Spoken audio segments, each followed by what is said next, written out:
At our family barbecue that summer in Texas, my brother-in-law raised his beer and said loud enough for everyone to hear, "If you disappeared tomorrow, no one would even notice." And the whole family roared with laughter. I stood there with the plate of pumpkin salad I had spent my entire Saturday morning preparing, the Texas heat pressing against my skin while I tried to keep my smile steady. The laughter kept rolling, blending with the smell of smoked brisket and the high-pitched screams of kids playing tag across the Williams' perfect backyard. I'm Haley, 32, a freelance designer who grew up in a working-class neighborhood in Dallas where neighbors watched out for each other and no one pretended to be better than anyone else. I married Matt when I was 28. He's 35 now, a quiet banker who always tells me it's just how they are, babe, whenever his family tosses out one of their backhanded comments. The Williams family. They're not bad people, Matt always says. Just old Texas money layered in polite smiles and dismissive nods that leave you guessing whether you belong. Patricia, my mother-in-law, had barely looked at me when I arrived, wearing her pastel linen dress, her hair styled like she was headed to a country club fundraiser. She took the salad from my hands, glanced at it, and said, "Oh, thank you for trying," before placing it on the side table away from the lineup of dishes from their preferred caterer. I tried not to let it sting, but it did. I had driven across town that morning to find the perfect butternut squash at the farmer's market just to make this family feel like home to me, and they never even looked.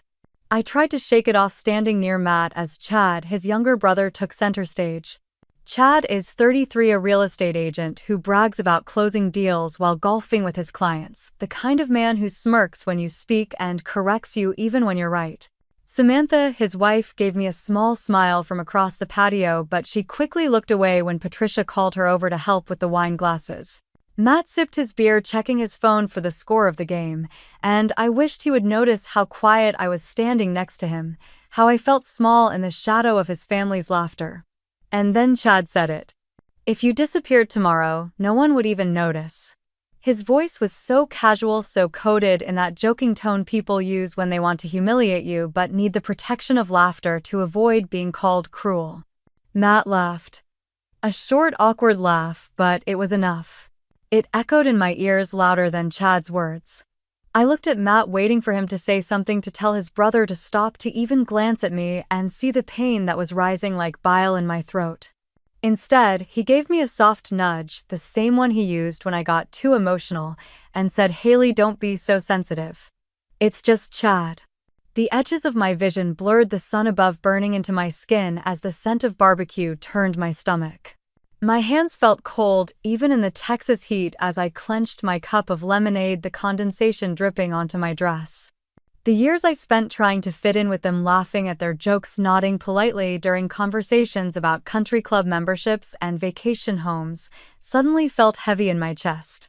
All those nights, Matt told me, they'll warm up to you eventually, and the mornings I rehearsed small talk in the mirror before family gatherings, they all collapsed into the space between Chad's grin and Matt's soft chuckle. I was done being the girl who tried to earn her place in their world. I lifted my cup, locked eyes with Chad across the patio, and let a small, calm smile cross my lips. "Challenge accepted," I said, loud enough for him to hear. Chad's smirk faltered just for a second, and Matt turned to me, confusion in his eyes. But I was already turning away, the lemonade warm in my hand, my mind racing with a single clear thought I had never let myself consider before. I was going to leave, and this time I wasn't coming back. I walked across the patio, weaving between folding chairs and picnic tables covered in checkered cloth. My heart was pounding, but my face stayed calm, like I was just going to grab another soda from the cooler.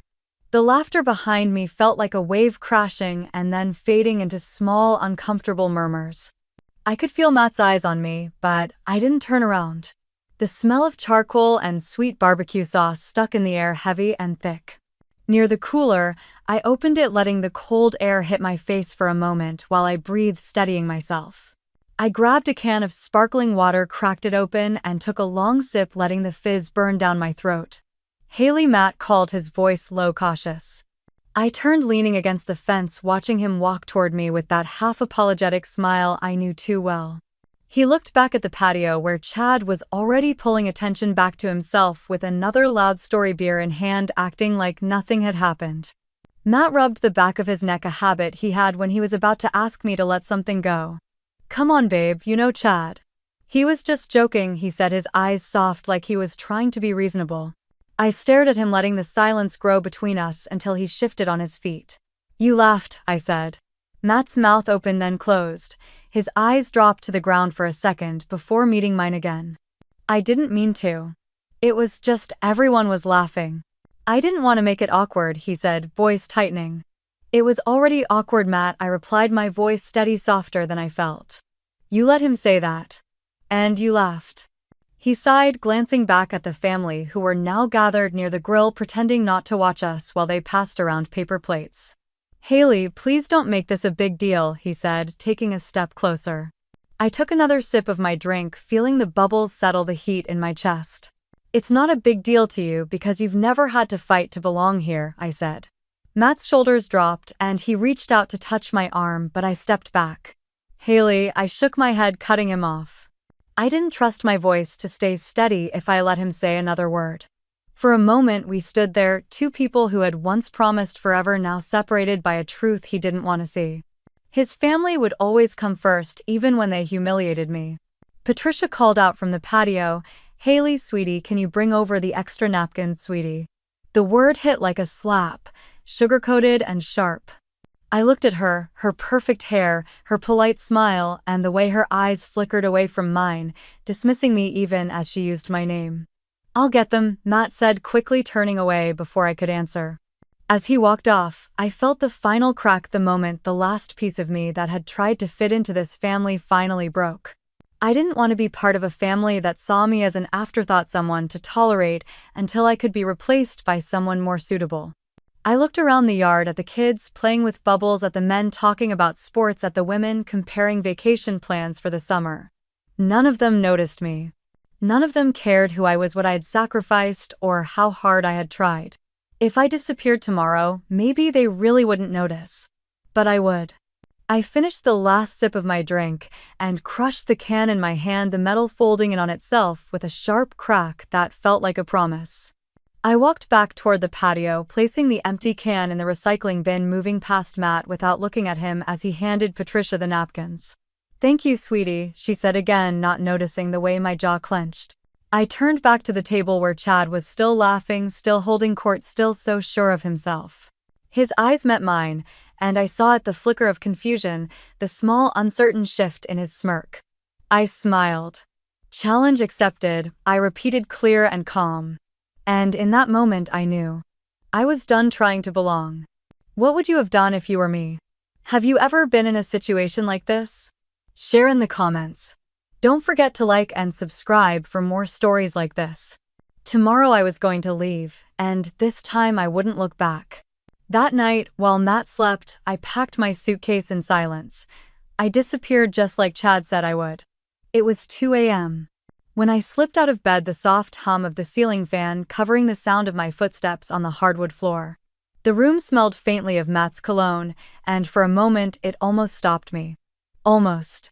I stood there looking at him, sleeping, his arm draped over the empty space where I'd been lying, breathing softly, unaware that everything was about to change. My chest tightened, a sharp ache pushing against my ribs, but I didn't let it break me. Not now. I turned and walked to the closet, pulling out my old duffel bag, the one I used in college when I had nothing but secondhand clothes and big dreams. I pulled it open on the bed, careful not to wake Matt, and started folding clothes one piece at a time, stacking them in quiet layers. My hands shook as I packed my jeans, my favorite black sweater, the white blouse I wore to every family dinner, trying to convince myself I belonged. I grabbed my laptop chargers and the sketchbook I kept hidden in the bottom drawer, the one filled with design ideas I was too afraid to share. A single tear slid down my cheek, falling onto the zipper as I closed the bag. I wiped it away quickly, breathing in and out steady like I was preparing for a race. I walked to the kitchen, turning on the small light above the sink, the glow spilling across the counter where Matt left his keys and wallet every night. I opened my banking app, my fingers hovering over the screen before I moved half of our joint savings into my personal account, the one I had kept open quietly just in case.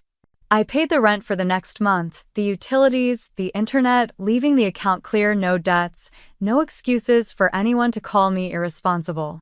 It was cleaner this way fair, so they couldn't say I took advantage when I left. I pulled a sticky note from the drawer, writing with shaking hands. Matt, I need time. I'm safe, don't look for me. I placed it on top of the counter, sliding my wedding ring next to it, the diamond catching the kitchen light one last time before I turned it off. My phone buzzed, and I jumped, my heart pounding. It was Megan. I answered in a whisper. I'm ready, I said. Are you sure? She asked, her voice soft but steady. No, but I'm doing it anyway, I whispered back. I'm outside, she replied.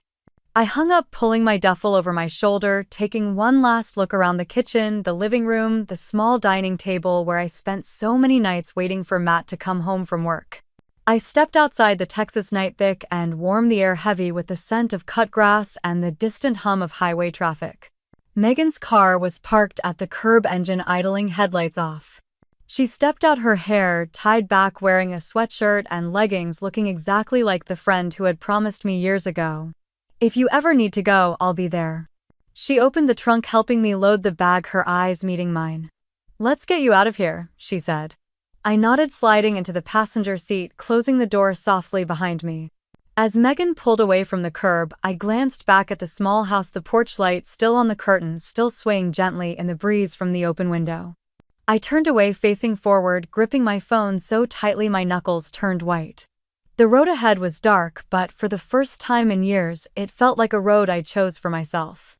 We drove through the empty streets, past dark storefronts and gas stations glowing under harsh lights. Megan kept her eyes on the road, one hand gripping the wheel, the other holding her coffee cup. The smell of burnt coffee filled the car, mixing with the scent of the leather seats. Neither of us spoke for a while. The silence wasn't heavy, it was necessary. My phone buzzed on my lap, lighting up the car with Matt's name on the screen. I turned it over, letting it ring until it stopped. It started again, his name flashing, the vibration humming against my thigh like a warning. Megan glanced at me, her eyebrows pulling together. Are you going to answer? She asked softly. I shook my head, swallowing the lump in my throat. If I do, I'll go back, I whispered. She nodded, pressing her lips together before looking back at the road. You're doing the right thing, she said. I didn't answer because I wasn't sure if I believed it yet. We passed the city limits, seeing the lights of Dallas fading in the rearview mirror, swallowed by the darkness of the Texas highway. I rolled the window down, letting the warm wind hit my face, pushing the tears back into my eyes before they could fall. Hours later, the sign for Austin appeared, glowing green against the pale dawn sky. The city lights shimmered ahead, promising something I couldn't name yet, but something that felt like hope. Megan pulled off the highway, driving through quiet streets until we reached the small neighborhood where I had booked an Airbnb. It was a tiny duplex with a blue door, flowers in pots on the steps, and a single porch light that flickered softly in the early morning breeze. We sat in the car for a moment, the engine ticking as it cooled. You ready? Megan asked. I looked at her, at the friend who had shown up without question, and nodded. Yeah, I said. We got out, unloading my duffel bag and laptop bag, carrying them up the steps. I unlocked the door, the code beeping before it clicked open, letting us into a small living room that smelled like lavender and old wood. I set my bag down, taking in the worn couch, the small kitchen with chipped counters, the curtains swaying in the morning air. It wasn't much, but it was mine, at least for now. Megan placed the keys on the counter and turned to me. You call me if you need anything, she said. Anything. I nodded, pulling her into a hug, holding on tighter than I meant to. Thank you, I whispered. She pulled back, giving me a soft smile. Get some rest, she said before walking out the door, leaving me standing in the quiet. I locked the door behind her, pressing my forehead against the cool wood for a moment before I turned and walked to the bathroom. I flipped on the light, the harsh glow reflecting off the mirror. I barely recognized the woman staring back at me. My hair was messy, dark circles under my eyes, my skin pale, but my eyes, they were steady, sharper than they had ever been. I took a deep breath, letting it out slowly, watching the fog on the mirror clear. I unpacked only what I needed, placing my laptop on the small desk by the window, plugging in my phone, and sitting on the edge of the bed. The sheets smelled clean, the kind of crisp laundry scent that reminded me of summer days hanging clothes on a line. My phone buzzed again, Matt's name lighting up the screen, followed by a text. Please, Haley, just call me. We can fix this. The screen blurred as tears filled my eyes, but I blinked them away, letting them fall silently onto the blanket. I turned the phone off, placing it face down on the desk. Outside, the city was waking up, cars, passing birds, calling the world moving on like nothing had changed. But for me, everything had. I lay back on the bed, pulling the blanket around me, letting the exhaustion finally take over. As I closed my eyes, I promised myself this was the start, not the end. What would you have done if you were me? Don't forget to like and subscribe for more stories like this. Tomorrow I would find work, find a way to live, and build a life that was mine. Tomorrow I would begin again. In Austin, I started over with an old laptop, one suitcase of clothes, and a fragile sense of freedom. The first morning I sat at the small desk by the window, the sunlight spilling across the scratched wood, dust dancing in the air. I opened my laptop, the screen flickering to life, the keys worn from years of edits and late-night designs. I pulled up freelance platforms, my heart pounding as I filled out profiles, attaching pieces of old work, hoping someone would see the value I was trying to offer. I applied for anything I could find: small jobs, designing Instagram graphics, flyers for local yoga studios, menu boards for food trucks. Each time I hit submit, it felt like I was taking back a piece of myself. Money was tight, but I managed to pay for coffee at the corner cafe, a place called Sunbird Coffee. It smelled like roasted beans and cinnamon, the floor creaked, and the mismatched chairs reminded me of the coffee shops I loved during college. I spent hours there working on designs, headphones in blocking out the world, while I adjusted fonts and layered colors, trying to remember why I loved design in the first place. One afternoon, as I was editing a logo for a dog walking business, a voice interrupted my focus. "That's a nice layout. You've got a good eye for balance." I looked up to see a woman in her 50s, silver hair pulled back in a low bun, her eyes sharp but kind. She wore a simple linen shirt, sleeves rolled, an apron tied around her waist. "I'm Eleanor," she said, sticking out her hand. "Haley," I replied, shaking her hand, feeling the warmth of her grip. "You're here almost every day," she said, glancing at my laptop. "Working on something big?" I let out a small laugh, shaking my head. "Just trying to keep going," I said. Eleanor nodded, pulling out the chair across from me, sitting down with a soft sigh. "I used to be a designer too," she said. "Before I opened this place, I looked around, noticing the handwritten chalkboard menu, the mismatched signage, the logo on the to-go cups that looked dated but charming." "I can tell," I said, smiling. She smiled back, looking down for a moment before meeting my eyes again. "If you're interested, I've been thinking of updating the branding for Sunbird. The place could use a refresh, but I want it to keep its heart," she said. My breath caught a spark of hope flickering in my chest. "I'd love to," I said quickly, then paused, trying to sound calmer. "If you're sure," "I'm sure," she said, standing up. "Come by tomorrow morning. We can talk details." She walked back behind the counter, leaving me sitting there, my heart racing, fingers trembling as I closed my laptop. That night, back in the small duplex, I opened my email and saw Matt's name again and again. Missed calls, voicemails I didn't listen to. His messages shifted from anger to apology to pleading. "Please call me. You can't just leave like this. We can fix this." Then back to anger. I blocked his number, my thumb hovering over the screen before I pressed the block button, letting the silence fill the space where his voice had been. I opened Instagram, seeing Chad's story pop up, the BBQ, him holding a beer, laughing with that same smirk. "Quieter when some people disappear," the caption read. I closed the app, deleting it from my phone, shutting down the noise that had followed me across cities. The next morning, I woke up before the sun, the Texas sky still dark, but I felt different. I felt like maybe I had a place to go, something to build.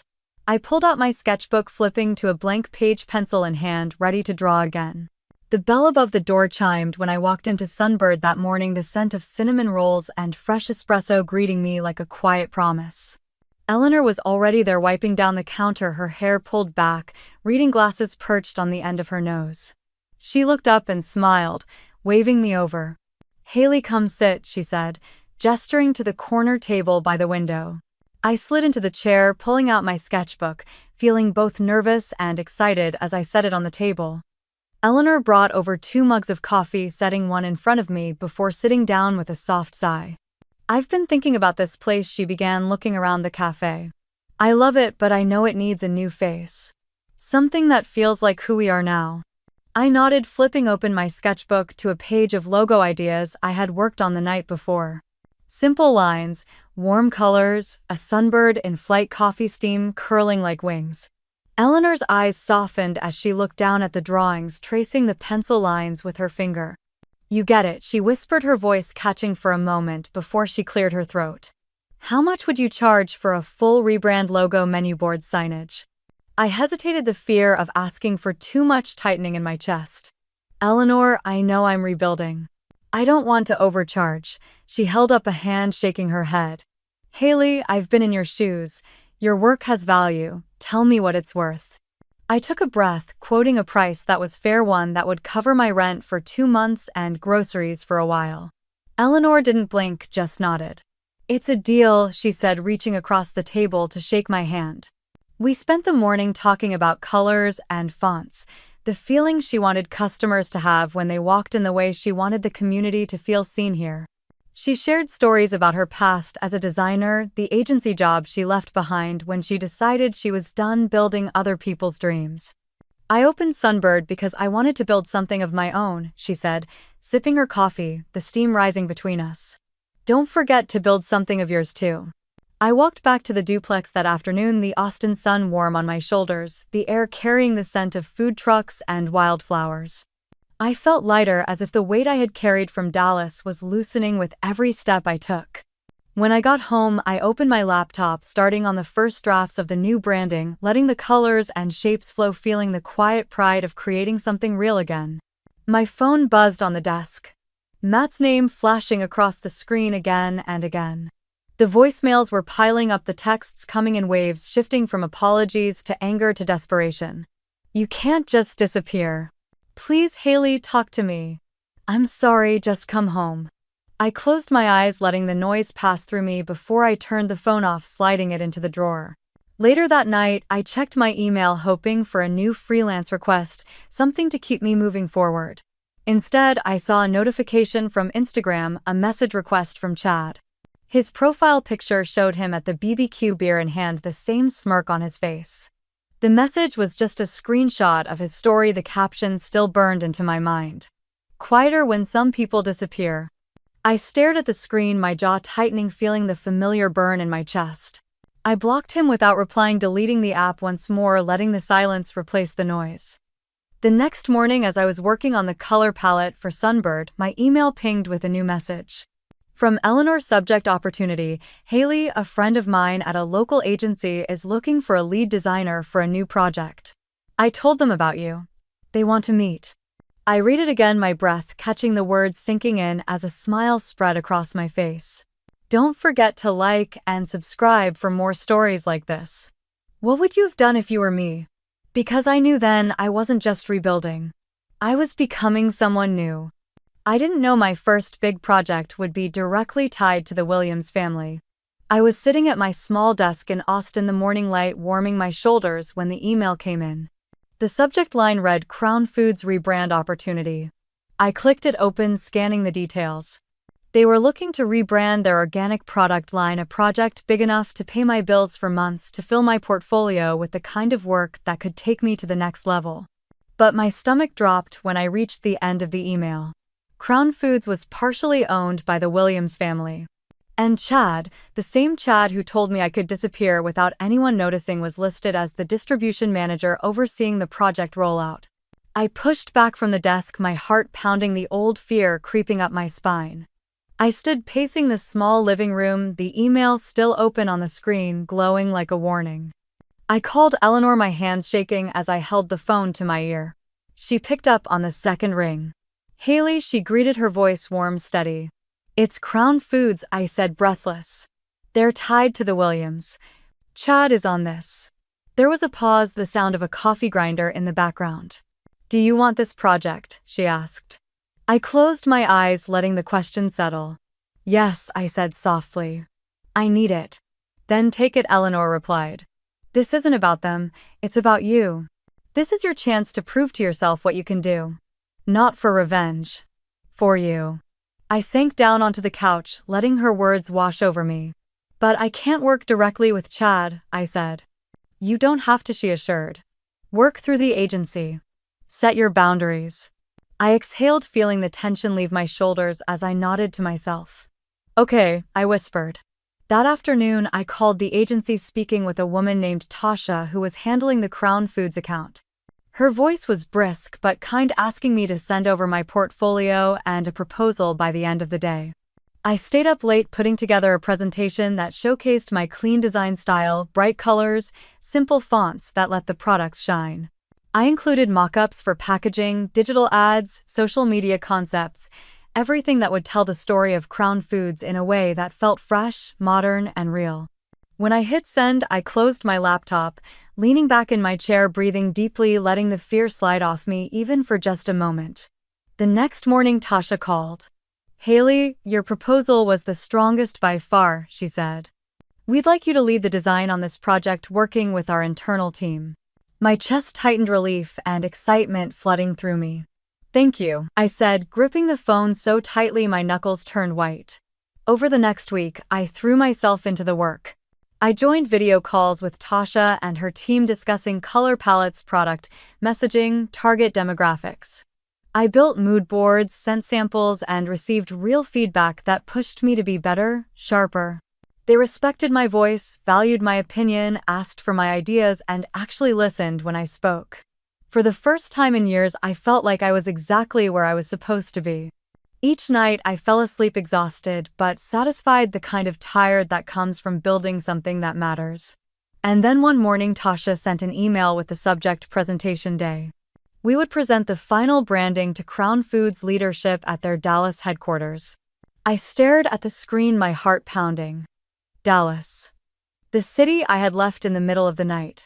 The city where the Williams family lived, where Chad and Matt still breathed in their comfortable world, believing I was gone for good. I closed my eyes, feeling the old fear try to slip back in. But I wasn't that woman anymore. Don't forget to like and subscribe for more stories like this. Have you ever faced a moment where you had to choose yourself?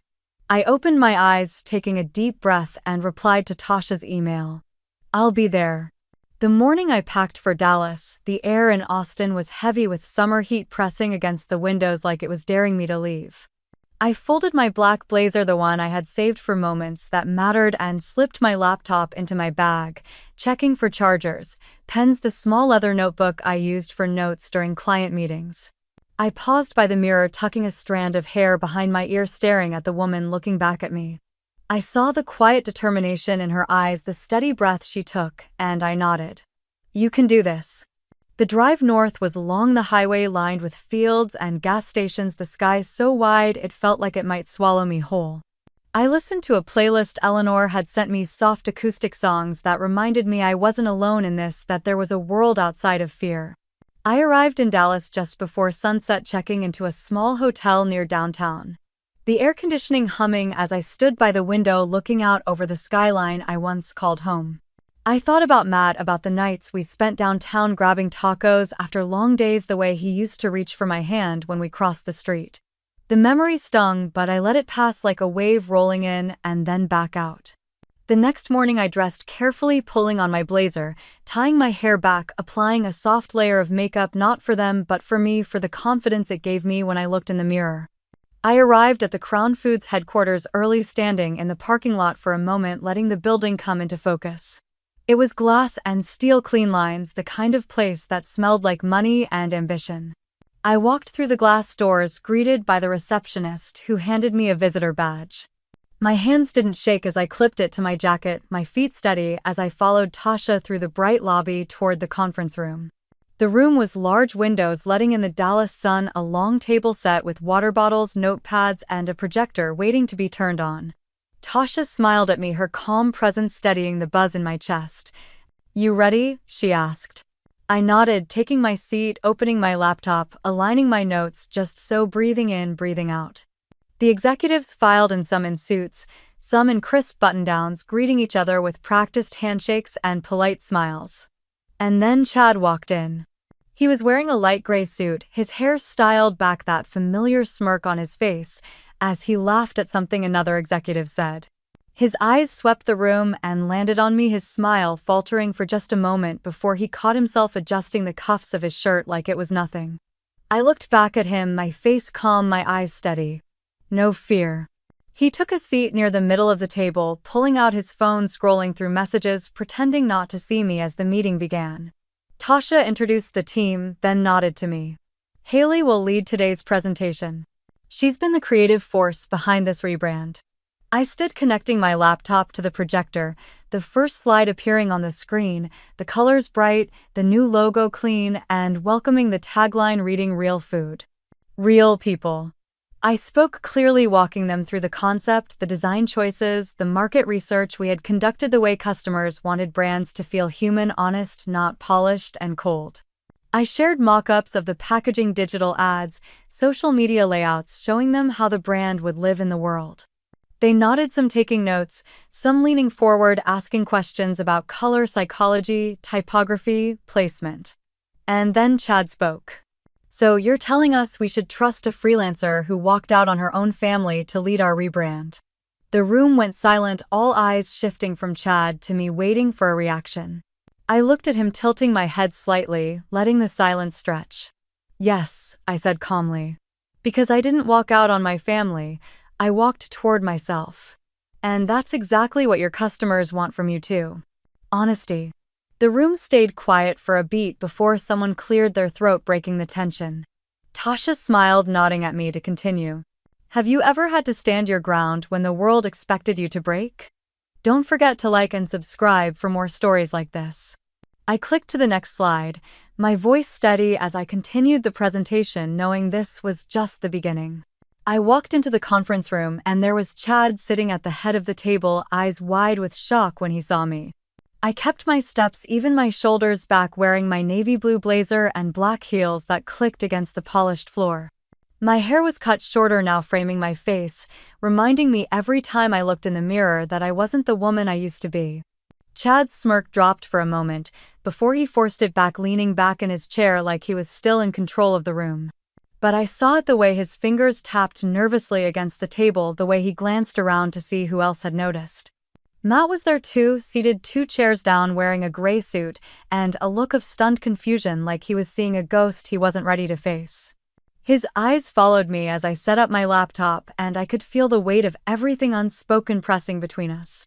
Patricia was seated near the middle, her lips pressed into a tight line, her pearl necklace resting against her navy dress, her eyes watching me closely as if trying to find a flaw, a crack, something she could call weakness. I didn't give her one.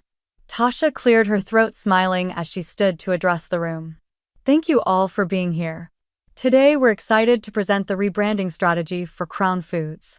Leading the creative side of this project is Haley. I took a breath, clicked the first slide, and turned to face the room. Crown Foods has a loyal customer base, but your customers are aging out. They want transparency, authenticity, brands that reflect the values they live by every day, I said, clicking to the next slide with graphs showing customer demographic shifts, market opportunities, and engagement data. The room was silent, eyes fixed on the screen, as I walked them through the new visual identity, the warm color palette, the updated logo, the tagline that told customers Crown Foods wasn't hiding behind corporate walls anymore. Real food. Real people. I showed them how the new packaging would stand out on shelves, how the digital ads would capture attention without feeling forced, how the social media strategy would connect with the customers they were losing. This isn't just a rebrand, I said, meeting Chad's eyes as he shifted in his chair. This is what will save Crown Foods next quarter. For a moment, no one spoke. The hum of the air conditioner filled the silence as I let them sit with the reality of what I had shown them. Chad cleared his throat, forcing a smirk back onto his face. Interesting concept, he said, his tone light, but I could hear the tension under it. But do you really think a freelancer can understand what a company like ours needs? Before I could speak, the CEO, a tall man named Robert with a calm presence, leaned forward. I think it's exactly what we need, Robert said. This is the most clear and actionable plan we've seen, and it aligns with the direction we need to go. Chad's jaw tightened, but he said nothing, looking down at the papers in front of him, his fingers drumming faster. Matt looked at me, his eyes filled with a mixture of pride and something else, something like regret, but I didn't look away. I turned back to Robert, answering the questions he asked about the timeline, the implementation, the rollout plan. When the presentation ended, people began standing, stretching, chatting about next steps. I shut my laptop, sliding it into my bag, letting out a slow breath as the tension eased from my shoulders. Matt stepped toward me, clearing his throat, but before he could speak, Patricia's voice cut through the noise. "Haley," she said, her voice cool, controlled. "You've changed so much." I turned to look at her, letting a small, calm smile cross my lips. And I said nothing. Patricia's eyes searched mine, waiting for me to slip to fill the silence with an apology I didn't owe. I kept my smile steady, polite, a quiet boundary she couldn't cross. Her lips twitched, the corner of her mouth pulling back as if she wanted to say more, but she stopped, pressing her pearls against her collarbone instead. "Excuse me," I said, calmly stepping around her to collect my notes from the table. Matt was waiting, hovering near the door, shifting his weight like he was bracing for a storm. His tie was loose, his hair slightly messy, like he had run his hand through it 100 times during the meeting. "Haley," he said, his voice soft the way it used to sound on quiet mornings. I paused, glancing at him, letting the quiet stretch until he swallowed. "Can we talk?" he asked, his eyes pleading. "About what?" I asked, keeping my tone even. He looked down at his shoes, then back up, his blue eyes clouded. "About us," he said. "There is no us, Matt," I replied, my voice gentle but clear. His shoulders slumped, his lips pressing together as he nodded, trying to find words that wouldn't come. "I didn't know how to defend you," he said finally. "I thought staying quiet would keep the peace." "And it did," I said, meeting his eyes. "For everyone except me." The room around us was emptying, people collecting folders, making lunch plans, pretending not to listen. I could feel Patricia's eyes on us, Chad's too, burning with curiosity. Matt opened his mouth, but I shook my head. "This isn't the place," I said. He hesitated, then stepped back, letting me pass, the air between us filled with everything we would never say. I walked out of the conference room into the hallway, the cool air brushing against my skin, reminding me I was free. My heels clicked against the tile, each step grounding me as I moved toward the elevator. Tasha caught up with me, her eyes bright, a smile spreading across her face. "You killed it in there," she said, clapping a hand on my shoulder. "Robert wants to push forward with your rollout plan. This is going to be huge for you." "Thank you," I said, letting the relief settle into my chest. "You okay?" she asked, lowering her voice. "I will be," I replied. The elevator doors opened and I stepped inside, turning to face her. "Lunch soon," she said, pointing at me with a grin. "Yeah," I said, smiling back as the doors closed. Inside the elevator, I let out a slow breath, closing my eyes for a moment as the floors ticked down. I could feel the weight of the morning lifting, replaced with something warm, something like pride. The doors opened to the lobby, the glass walls letting in the Texas sun, people moving in and out with their coffee cups and phones pressed to their ears. I walked outside, the heat wrapping around me, the breeze carrying the scent of cut grass and distant traffic. I pulled my phone from my bag, turning it on, letting the notifications roll in, but I didn't open them. Not yet. My phone buzzed again, this time with an email from Eleanor. Subject: proud of you. I smiled, standing there on the sidewalk, letting the sun warm my face. Don't forget to like and subscribe for more stories like this. Have you ever had to face people who once doubted you? I slid my phone back into my bag, lifted my chin, and started walking toward the parking lot. Because I wasn't done yet. Chad didn't know the project I had just presented was the only thing keeping him in his management seat. After the meeting, I learned from Tasha that Crown Foods had been under pressure from the parent company for months. Sales were dropping, and Chad's division was on the chopping block unless they could prove growth in the next quarter. I knew it, but I didn't use it against him. I focused on the work, making sure the rebrand was clean, effective, and ready to launch fast. It wasn't about Chad or the past. It was about the promise I made to myself the day I left Dallas. One evening, while I was reviewing the packaging proofs, my phone buzzed with a message from an unknown number. I opened it, and the message was short. "Thank you for handling things professionally. You could have made it messy, but you didn't." It was signed Samantha. I stared at the screen for a moment, letting the words settle. I typed back. "Thank you, Samantha. Wishing you well. No more, no less." Later that week, Matt's name popped up again, another message in the chain of missed calls and unread texts. Haley, please. One coffee, just closure. That's all. I didn't answer.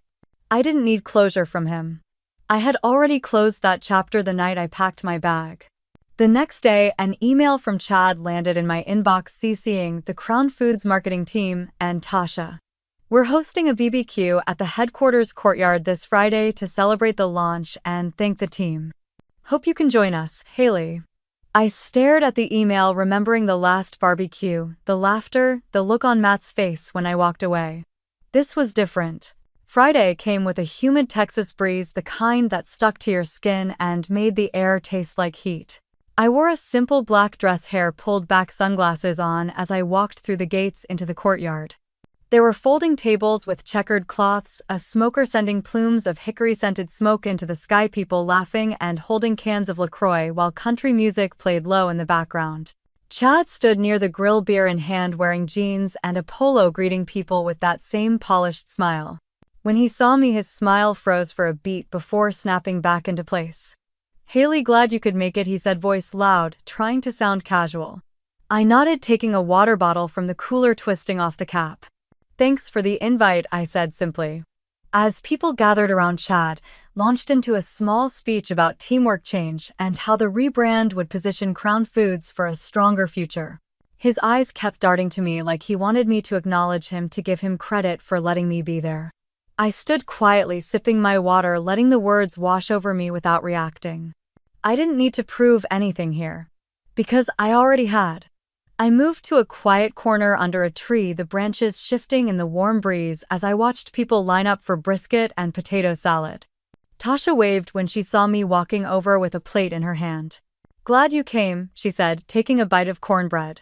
You deserve to see this moment. I smiled, feeling the tension in my shoulders loosen. Thanks for believing in me, I said. Tasha nudged me gently with her elbow. You made it easy, she said, her eyes scanning the crowd. They can't ignore your work now.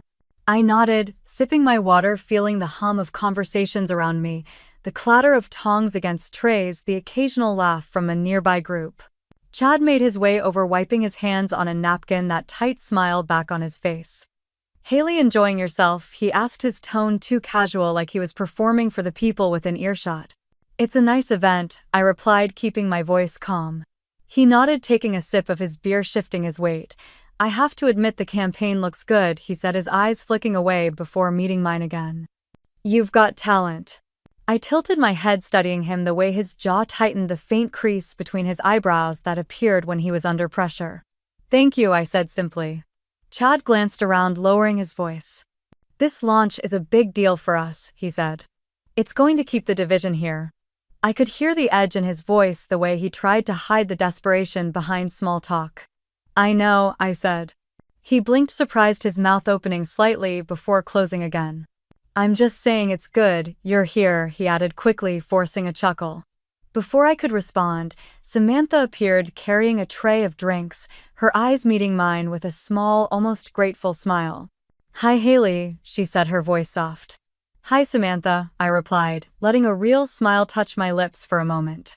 She handed Chad a drink, brushing a hand over his arm before moving to talk to another group, leaving him standing there clutching his cup. Chad cleared his throat, glancing after her before looking back at me. You know, you could have made this a lot harder, he said, quieter now. But you didn't. I let the words hang there, the breeze rustling the leaves above us. It wasn't about you, I said, locking eyes with him. His smirk faltered, and for a split second I saw the weight of everything he was trying to hold together. He opened his mouth to say something, but the music shifted and people started calling him over to take a photo by the smoker. Anyway, he muttered, turning away, enjoy the food. I watched him walk back to his circle, his shoulders tight, laughter forced, as he posed for a photo, holding up a plate of brisket like a trophy. I stepped back into the shade, letting the moment settle, the air warm against my skin. What would you have done if you were me? Don't forget to like and subscribe for more stories like this, because I knew the moment for truth was coming. I moved away from the crowd, letting the music and laughter fade behind me. The evening sun dipped low, painting the sky with streaks of gold and pink, the smell of smoke and sweet barbecue clinging to the air. I found a quiet spot by the fence taking a breath as I watched people posing for photos holding plates piled high with brisket and coleslaw laughing like nothing in the world could touch them. Matt was there too across the yard standing near a picnic table with a beer in hand. He kept glancing over his eyes, catching mine before he looked away, running a hand through his hair. He looked tired, thinner than I remembered, the shadows under his eyes deep. For a moment the memories came back, soft mornings with coffee, his quiet laugh when we watched movies, the way he used to squeeze my hand during traffic. But they felt like echoes now, distant and soft, unable to pull me back. A shadow fell across the grass as Chad approached again, his beer half empty, his smile forced as he tried to look relaxed. "Enjoying yourself?" he asked, his tone light but his eyes restless. "It's a nice evening," I said. He nodded, rocking back on his heels, scanning the yard before looking back at me. "You know I didn't think you'd show up," he said, taking a sip. "It's part of the job," I replied calmly. His jaw tightened, the smirk returning for a moment before slipping again. "You've changed," he said, studying me like he was trying to figure out how. I tilted my head, letting the silence speak for me, not giving him an answer he could twist into a joke. He laughed, the sound hollow. "Crown Foods needed this project more than you think," he said, lowering his voice. "I know," I said. His eyes widened, caught off guard before narrowing. "You think you know everything, don't you?" he muttered. "No," I replied, "just enough." A group near the smoker cheered as someone cracked a joke, the noise breaking the tension for a moment. Chad shifted, finishing the last of his beer before crushing the can in his hand. "You're still the same, Haley," he said, forcing a chuckle. "Just trying to prove something." I let out a breath, slow and steady, meeting his gaze without blinking. "Maybe," I said, "but I'm not trying to prove it to you." His eyes flickered, the smirk slipping as he looked at me, the weight of unspoken truths pressing between us. He looked around, checking to see who was watching before leaning in just a little closer, his voice dropping. "Funny, isn't it?" he said, a mocking smile on his lips. "Good thing you didn't disappear after all." I held his gaze, letting the silence stretch as I stepped closer, my eyes steady. "The thing is," I said, my voice clear, "I did disappear." I paused, letting him hear every word. "And I came back," I continued, "while you're still exactly where you've always been." For a moment Chad's face went blank, the color draining, before he forced another laugh, turning away to wave at someone calling him from across the yard. I stood there, the breeze warm against my skin, feeling the weight lift from my chest, leaving behind a calm I had never known before. Don't forget to like and subscribe for more stories like this. What would you have done if you were me? Because I knew in that moment karma didn't need to be loud to be felt. Matt stood at the door of my office, coffee in hand, eyes heavy with sadness. I looked up from my laptop, the morning light filtering through the blinds, painting lines across the floor between us. The scent of roasted beans drifted in as he held out the cup, a silent offering. "Haley," he said, his voice rough like he hadn't slept. I stayed seated, folding my hands on the desk, waiting. "I shouldn't have come without asking," he added, quickly glancing around the small office, taking in the sketches pinned to the corkboard, the plants on the windowsill, the quiet space that had become mine. I nodded, still silent, letting him find the words. "I was wrong," he said, taking a shaky breath. "I was wrong that day at the BBQ. I was wrong every time I stayed silent when they joked about you." I looked at him, watching the way his shoulders sagged as he spoke, how his eyes shifted before finding mine again. "I laughed with Chad because I was too weak to stand up to him," he said. "I thought keeping the peace was more important than protecting you." My chest tightened, memories flashing across my mind. The laughter at the table, the sting of being alone in a room full of people, the cold kitchen floor under my feet the night I packed my bag. "I've been going to therapy," Matt continued, his voice softer. "I've cut ties with Chad. I'm trying to be better, to be someone who deserves another chance." He stepped forward, placing the coffee on the edge of my desk, his eyes pleading. "I want to start over," he whispered. "With you." For a moment, the room felt small, filled with the ghosts of who we used to be, the promises we once made, the quiet mornings and late-night talks, the way I used to believe we could get through anything. I stood walking to the window, looking out at the street below, the morning traffic moving, people walking with their coffees and headphones, the world going on steady and alive. I remembered the night I left, the tears falling onto the hardwood floor as I zipped up my bag, the way the dawnlight felt on my face when I stepped outside, the air sharp and cold but clean. I turned back to him, meeting his eyes, seeing the hope there, the regret, the love that was still there, but love wasn't enough anymore. "Matt," I said softly, "you didn't lose me because of Chad." He frowned, confusion crossing his face. "You lost me because of you," I continued, my voice steady, kind but firm. "Because you chose silence when I needed your voice." He opened his mouth, but no words came. His shoulders dropped, and he looked down at the floor, breathing out a quiet, broken sigh. The room was quiet except for the ticking clock on the wall, each second passing like a reminder that the past couldn't be rewritten.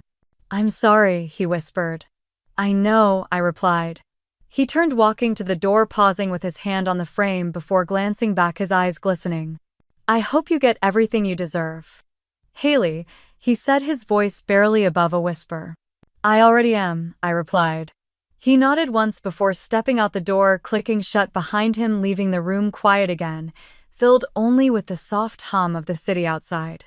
I stood there, letting the moment settle, letting the weight lift from my shoulders as I closed my eyes for a moment.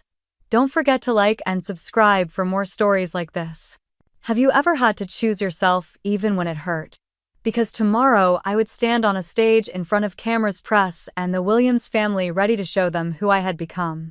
I walked back to my desk, the coffee Matt brought still sitting untouched, the steam long gone. I picked it up, holding it for a moment before setting it down again, letting the finality of his visit settle in the quiet room. Outside, the city was alive, the hum of traffic and distant horns reminding me the world kept moving no matter how heavy a single goodbye could feel. I pulled out my laptop, opening the final presentation deck for tomorrow.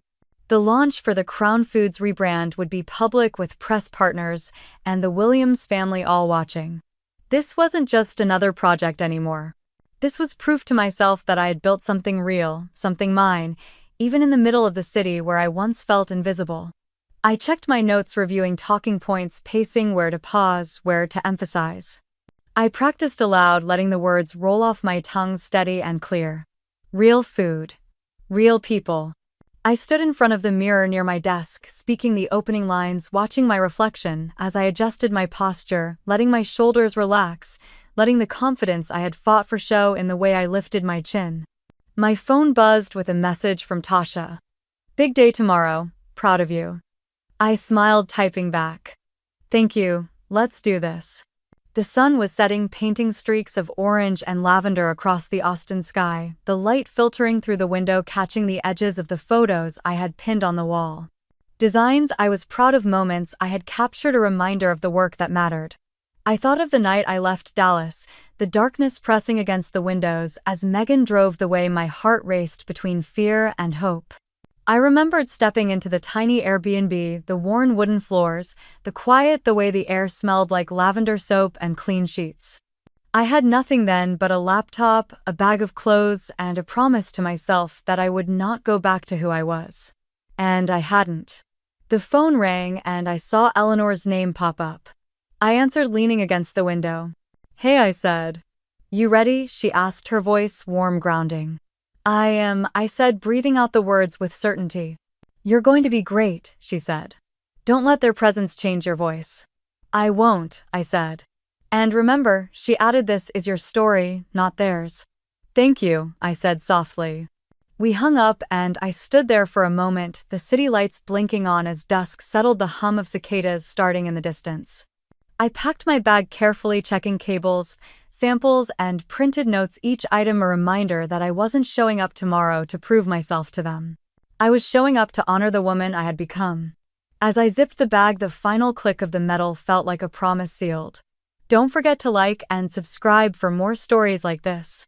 Have you ever had to choose yourself even when it meant letting go of everything you once wanted? Because tomorrow I would stand in front of the press, the Williams family, and the world, not as someone's wife, not as someone's burden, but as Haley.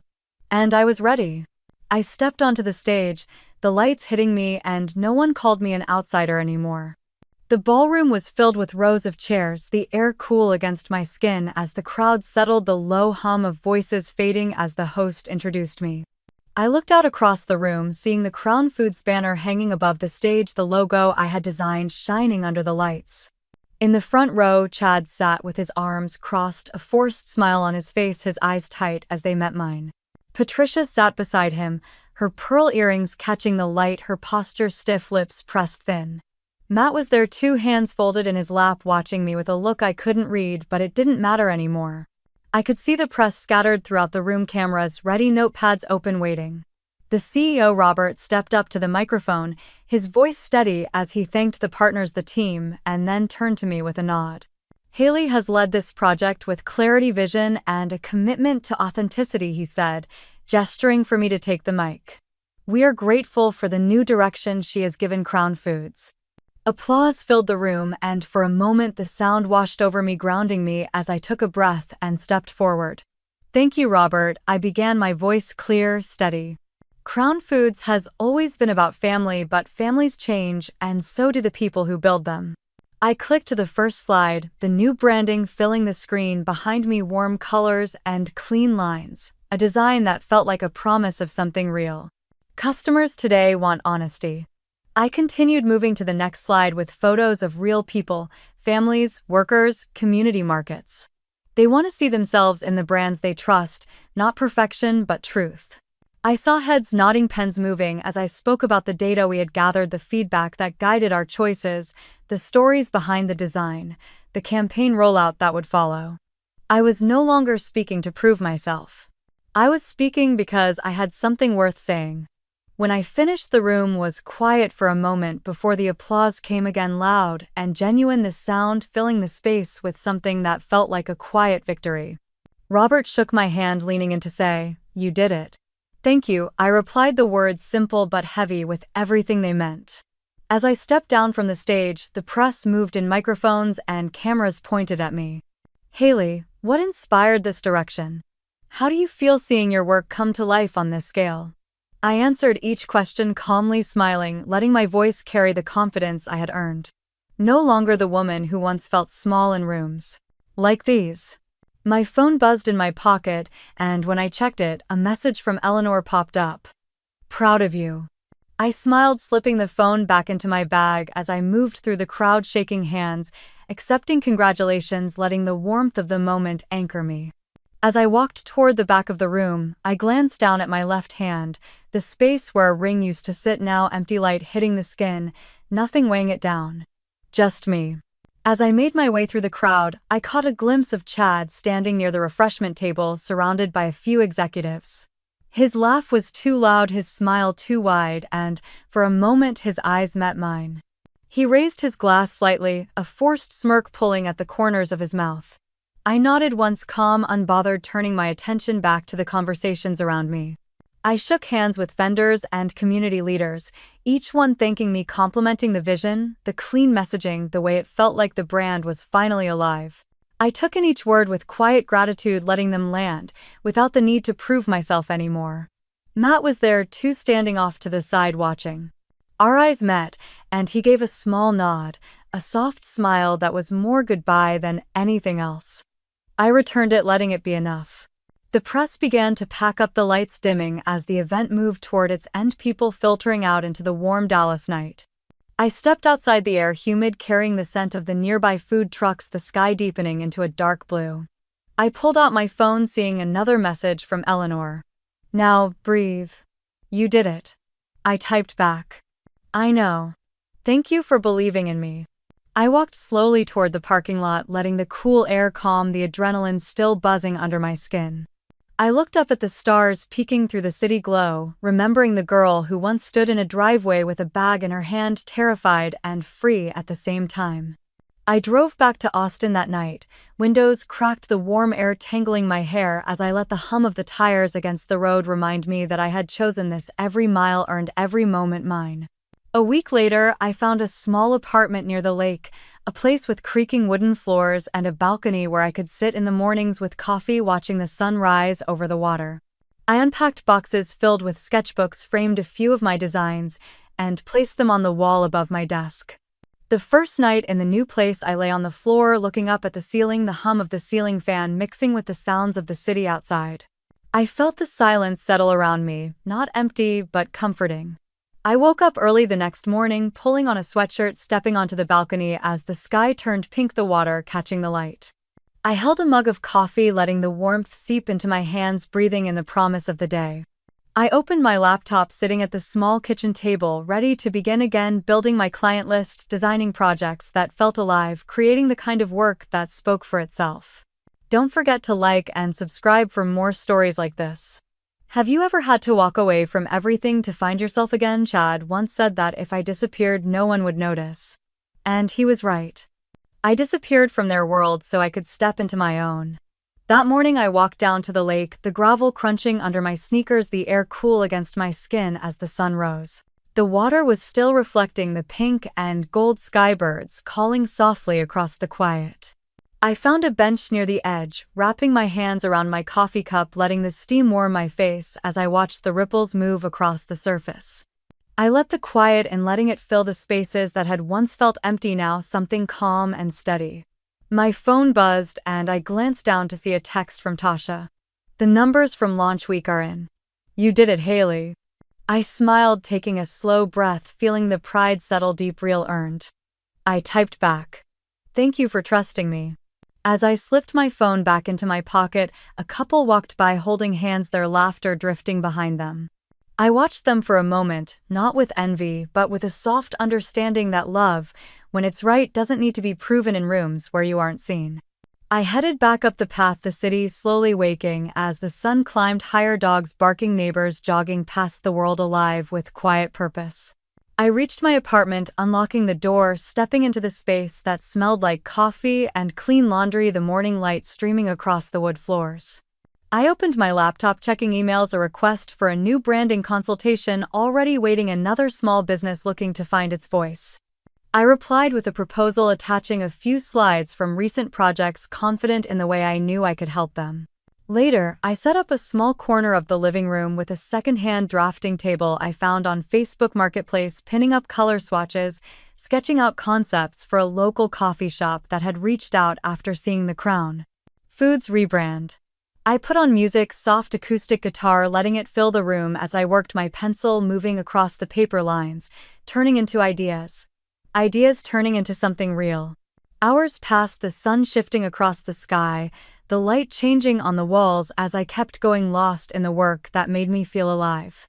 In the afternoon, I took a break, pulling on a hoodie as I walked down the street to the small cafe on the corner. The barista recognized me now, smiling as she handed over my latte, the foam perfectly swirled on top. Your work was in the paper this week, right? She asked, tilting her head. It was, I said, feeling the warmth of her words. That's awesome, she said, handing me my change. Congrats. I thanked her, stepping outside, the cup warm in my hands as I walked back toward the lake, the breeze gentle, the world quiet in a way that felt comforting.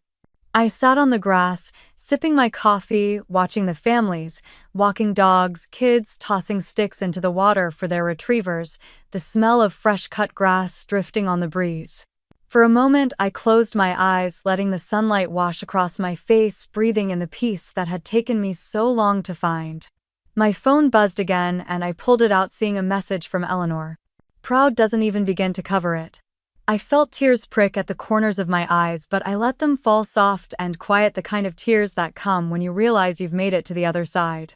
Don't forget to like and subscribe for more stories like this. Have you ever had to rebuild everything to discover who you really are? Because Chad once told me if I disappeared, no one would notice. He was right. I disappeared from their world so I could finally step into my own.